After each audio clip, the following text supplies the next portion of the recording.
జై శ్రీమన్నారాయణ. ఓం నమో భగవతే వాసుదేవాయ నమః. మనం ఈ వీడియోలో గోదా కళ్యాణం గురించి తెలుసుకోబోతున్నాం. అంతకంటే ముందుగా అయితే మన ఛానల్ని ఎవరైనా మొదటిసారి చూస్తున్నట్లయితే ప్లీజ్ లైక్ చేయండి, షేర్ చేయండి, సబ్స్క్రైబ్ చేయండి. అలాగే పక్కనే ఉన్న బెల్ ఐకాన్ కూడా క్లిక్ చేసి ఆల్ అనే ఆప్షన్ ప్రెస్ చేసి ఉంచుకోండి. నేను వీడియోస్ అప్లోడ్ చేసిన వెంటనే మీకు నోటిఫికేషన్ ద్వారా వస్తాయి. ఇక వీడియోలోకి వెళ్దామా? మరి గోదా కళ్యాణం గురించి తెలుసుకోబోతున్నాం. సాధారణంగా సీతారామ కళ్యాణమని, శ్రీనివాస కళ్యాణమని ఇలా ఎన్నో కళ్యాణోత్సవాలు జరుపుకుంటుంటాం. గోదా రంగనాథుల కళ్యాణానికి ఒక వైలక్షణ్యం ఉంది. మిగతా కళ్యాణాలతో పోల్చితే శ్రీనివాసుని కళ్యాణోత్సవంలో స్వామికి వైభవం, సీతారామ కళ్యాణంలో కూడా స్వామికే వైభవం. కానీ గోదా రంగనాథుల కళ్యాణంలో వైభవం అంతా అమ్మ గోదాదేవికే. ఎందుకని అంటే రెండు కారణాలు. గోదాదేవి అద్భుతమైన వ్రతం ఆచరించింది. ఆ ఆచరించిన దాన్ని మనదాకా ఆచరించేట్టుగా చేసింది. అందుకే పడియరుల వల్ల పలవలై యాం అని అంటుంటాం కదా. తాను ఆచరించిన దాన్ని ఎంతో కాలం దాకా ఆచరించగలిగేట్టుగా ప్రబంధాన్ని అందించింది. అది గోదాదేవి గొప్పతనం. ఇదివరకు ఇలాంటి వ్రతాన్ని గోపికలు చేశారు, కానీ వారు తరువాతి వారికి ఏమీ అందించలేదు. శ్రీకృష్ణుని అనుభవాన్ని పొంది ఊరుకున్నారు తప్ప. సీతమ్మ రామచంద్రుణ్ణి వివాహమాడి ఊరుకుంది. పద్మావతి అమ్మవారు శ్రీనివాసుని వివాహమాడి ఊరుకుంది. కానీ గోదాదేవి ఒక్కో పాటలో మనం ఏం తెలుసుకోవాలి, ఎలా తెలుసుకోవాలి, ఎలా ఆచరించాలో చెప్పింది. సీతమ్మ కానీ పద్మావతి అమ్మవారు కానీ భగవంతుణ్ణి తన వంటి కడిలే రూపంలోనే వివాహం ఆడారు. వారి అవతారాల్లో కానీ గోదాదేవి మానవ కన్యగా ఉంటూ విగ్రహ స్వరూపుడైన రంగనాథుణ్ణి వివాహం ఆడింది.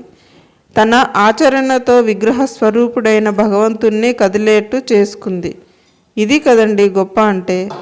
మన ఎదురుగుండా కనిపించే విగ్రహాన్ని అది మన దైవమని విశ్వసించి మనం చెప్పినట్లుగా, మనం పిలిచినట్లుగా అది కదలగలుగుతుంది, పలుకగలుగుతుంది అనే విశ్వాసాన్ని ఆండాళ్ తల్లి నిరూపించింది, చూపించింది.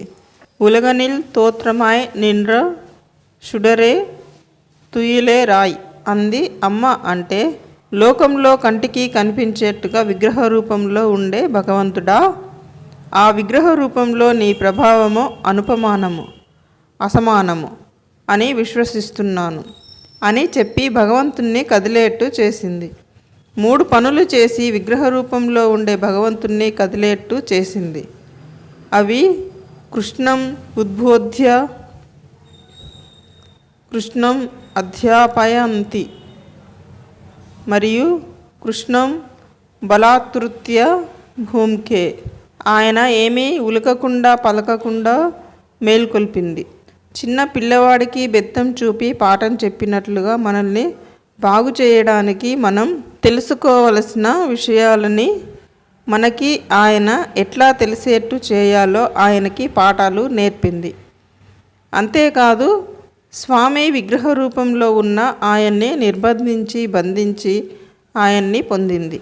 అందుకే ఎక్కడో శ్రీవిల్లిపుత్తూరులో ఆండాళ్ ఉంటే శ్రీరంగంలో ఉన్న స్వామి స్పందించి అర్చకులని, రాజుని, అమ్మని తీసుకురమ్మని ప్రేరేపించి రప్పించుకున్నాడు.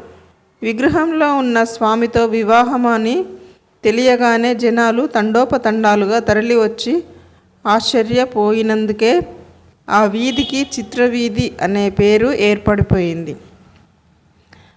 తరువాత వీధి ఉత్తర వీధి. అక్కడ ఉన్న స్వామి అమ్మని వివాహమాడి గోదాదేవిని తనలో చేర్చుకున్నాడు. మానవ కన్యగా ఉన్న ఆండాళ్ తల్లిని ఉత్సవమూర్తిగా మలచి తాను ఉత్సవమూర్తిగా కలిసి ఉన్నాడు. శ్రీవిల్లిపుత్తూరులో అమ్మ ఆదేశాన్ని బట్టి అమ్మ రామచంద్రుని ఇలవేల్పు అయిన శ్రీరంగనాథుణ్ణి వివాహమాడటంతో సీతారాములకే ఇలవేల్పు అయింది. సీతారాములకి తర్వాతి కాలంలో అవతరించిన వారికి ఇలవేల్పు అవడం అమ్మ గొప్పతనం. జై శ్రీమన్నారాయణ. ఓం నమో భగవతే వాసుదేవాయ నమః. ఓకే ఫ్రెండ్స్, ఈ వీడియో కనుక మీకు నచ్చినట్లయితే లైక్ చేయండి, షేర్ చేయండి, సబ్స్క్రైబ్ చేయండి. Thank you friends, thank you very much.